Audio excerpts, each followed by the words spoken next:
વાત કરીશું ગુજરાતના ટોપ 9 ન્યૂઝ પર। ક્ષત્રિય સમાજના વિરોધ વચ્ચે રાજકોટમાં પરસોત્તમ રૂપાલાએ ચૂંટણી પ્રચારનો ફરી પ્રારંભ કર્યો। અમીન માર્ગ પર રૂપાલાએ ડોર ટુ ડોર પ્રચાર શરૂ કર્યો। પ્રચાર દરમિયાન રૂપાલાની સાથે સાંસદ રામ મોકરિયા, ધારાસભ્ય દર્શિતા શાહ હાજર રહ્યા। ક્ષત્રિય સમાજ દ્વારા ટિકિટ રદની માંગ વચ્ચે રૂપાલા અડગ જોવા મળ્યા।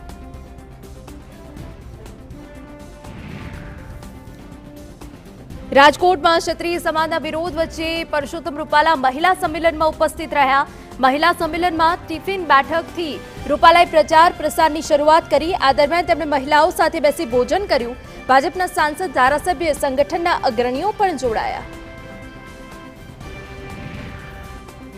રાજકોટમાં પરસોત્તમ રૂપાલાના સમર્થનમાં लागेला પોસ્ટર્સને લઈને વિવાદ જોવા મળ્યો। જે પોસ્ટર્સ હતા તે હટાવી લેવાયા। આચારસંહિતા ભંગ થતો હોવાથી મનપાએ આ કાર્યવાહી કરી। પાટીદાર વિસ્તાર અંબિકા ટાઉનશીપમાં રૂપાલાના સમર્થનમાં પોસ્ટર્સ લાગ્યા હતા। હું પરસોત્તમ રૂપાલા સાથે છું તેવા પોસ્ટર્સ લાગ્યા હતા। પરસોત્તમ રૂપાલાના નિવેદન બાદ ક્ષત્રિય સમાજમાં ભારે રોષ જોવા મળી રહ્યો છે। ત્યારે મહેસાણામાં રૂપાલાના વિરોધમાં બેનરો લગાવવામાં આવ્યા છે। કટોસણમાં રૂપાલાની ટિકિટ રદ કરવાના બેનર લગાવવામાં આવ્યા। આ સાથે બેનરો થકી કહેવામાં આવ્યું કે જ્યાં સુધી પરસોત્તમ રૂપાલાની ટિકિટ રદ ના થાય ત્યાં સુધી ભાજપના કોઈ પણ કાર્યકર્તાએ કટોસણ ગામમાં પ્રવેશ નહીં કરવો। પરસોત્તમ રૂપાલાના નિવેદન વિવાદને લઈ હવે ઉતેલિયા સ્ટેટના યુવરાજ ભગીરથ સિંહે ક્ષત્રિય સમાજને સમર્થન આપ્યું। તેમણે કહ્યું કે અમારે અંત સુધી લડવાનું છે। હવે આરપારની લડાઈ થશે। અમારી અસ્મિતા પર સવાલ આવશે તો પાછી પાની નહીં થાય। આવતીકાલે બધા રાજવી એક મંચ પર આવીને પત્રકાર પરિષદ યોજશે।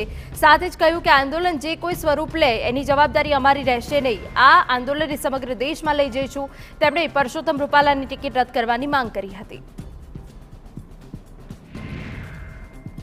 ગુજરાતમાં 4 બેઠકો પર કોંગ્રેસના ઉમેદવાર જાહેર કરવાના બાકી છે। ત્યારે રૂપાલા વિવાદ બાદ રાજકોટ બેઠક પર કોંગ્રેસે થોભો અને રાહ જોવાની રણનીતિ બનાવી છે।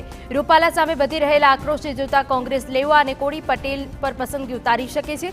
રાજકોટ માટે લેવા પટેલ ઉમેદવાર કોંગ્રેસી પ્રથમ પસંદ છે તો મહેસાણામાં યોગ્ય પાટીદાર ઉમેદવાર ન મળવાની સ્થિતિએ હવે ઓબીસી ઉમેદવારને મેદાનમાં ઉતારી શકે છે। અમદાવાદ પૂર્વ બેઠક પર દલસુખ પટેલ, દ્રષ્ટિ પટેલ અને ડોક્ટર કનુભાઈ પટેલના નામની ચર્ચા। લોકસભા ચૂંટણી પહેલા કોંગ્રેસે વધુ એક ઝટકો લાગ્યો છે। હવે ગાંધીનગર જિલ્લા પંચાયતના વિરોધ પક્ષના નેતા રશ્મિ ઠાકોરે રાજીનામું આપી દીધું। રશ્મિ ઠાકોરે કોંગ્રેસના તમામ હોદ્દાઓ પરથી રાજીનામું આપ્યું તો જિલ્લા પંચાયત સભ્ય કાંતિ ઠાકોરનું પણ કોંગ્રેસમાંથી રાજીનામું। તાલુકા પંચાયતના 3 સદસ્યોના પણ કોંગ્રેસમાંથી રાજીનામા આપી દીધા। રાજીનામામાં રામ મંદિર અને વિકાસ કાર્યોનો ઉલ્લેખ।